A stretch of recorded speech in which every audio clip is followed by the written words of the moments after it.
1, battle. Heads up, coming down. Oh, good save, good save. You can kiss your preconceived notions goodbye. Where's everybody at? Oh no. Flying kites isn't necessarily relaxing.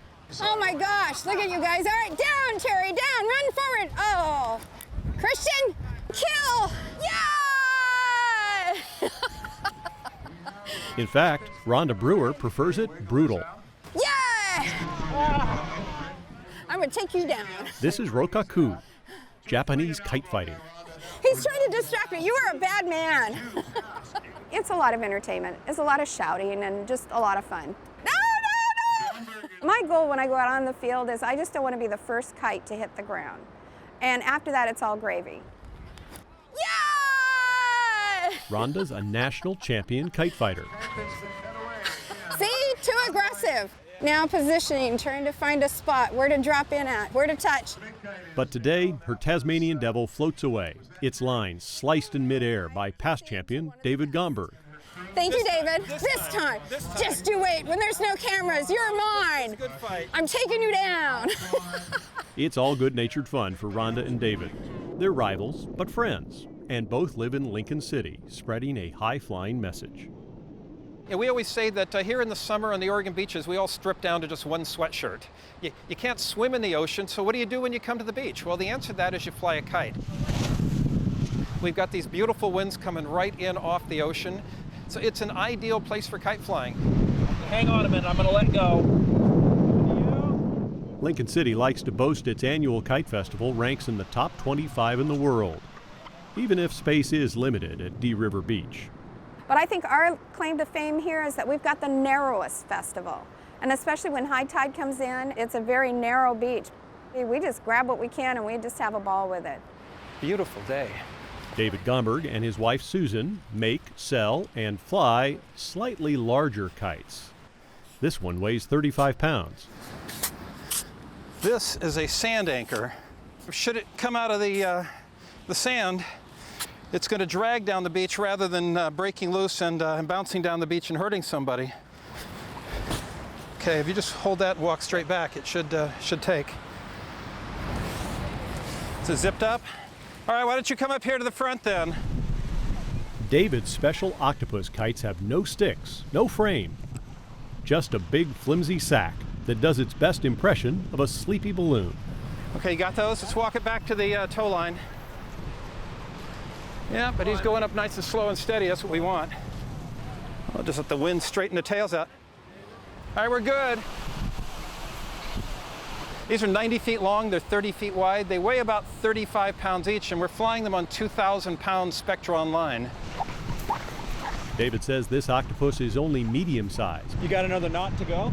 He can't fly his giant 10,000-square-foot American flag here because the beach is too small.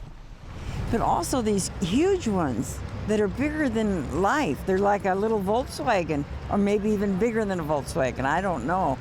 It's just beautiful. Marlene and Bob Morrison drove 10 hours from Nampa, Idaho to see this spectacle.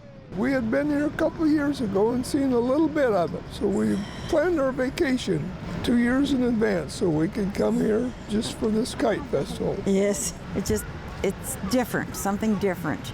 And at our age, to find something different is really nice. You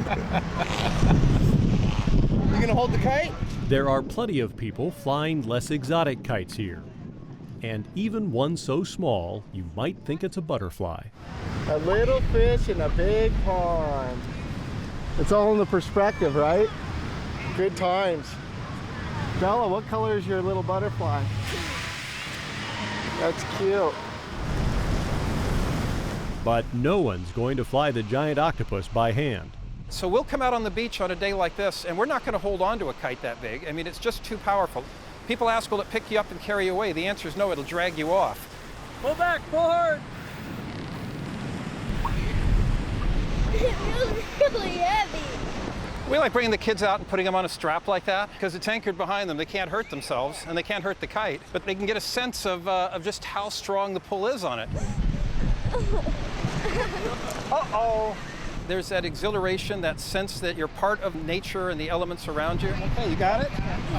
You sure? I don't know. You don't know?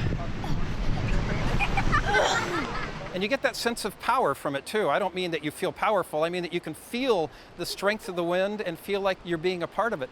It's literally just the feeling of flight. You know, it'd be like going and sitting in a forest and, you know, soaking it up when you're having a hard day. It's the same, it never goes away. Ladies and gentlemen, this is iQuad Plus. If you really want to feel flight, John Baresi of Portland says fly kites with friends, all at once. John and his team travel the world, dazzling people with their synchronized flying to music.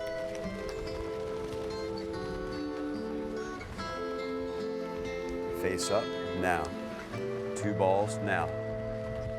So I wear a headpiece, and through that we have a standardized set of commands that we use. Outside only, go.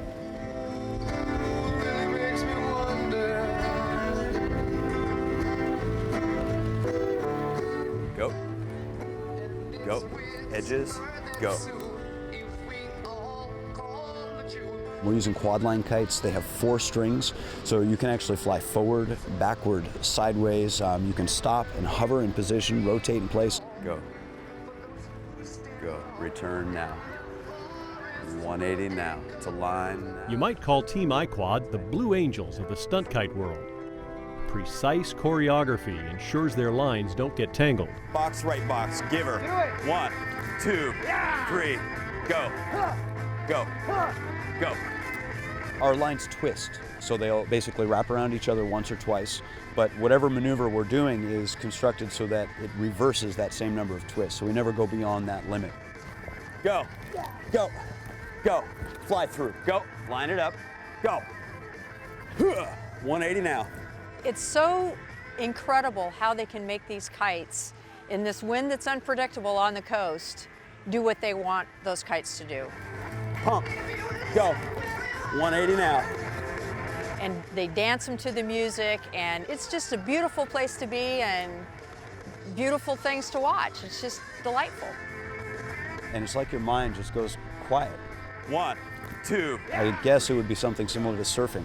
When you catch that right balance on a wave and you could do no wrong. You're just floating. Go. 1, 2, 3. Relax. Smooth edges. Give me spacing for the rollover touch. Yep. Spaced it out for that landing. Lincoln City's festival has seen 30 years of revolutionary change in kite design. Sturdy modern kites zip, dive, perform, and float, but are still conceived with an age-old purpose: to fulfill people's unending desire to fly. You're actually sort of climbing up through the strings into the kite. You know, a part of your essence is flying because you're controlling that kite. And some of the kites, there's such a subtlety and an intricacy to how they can respond to you that you might as well be up there.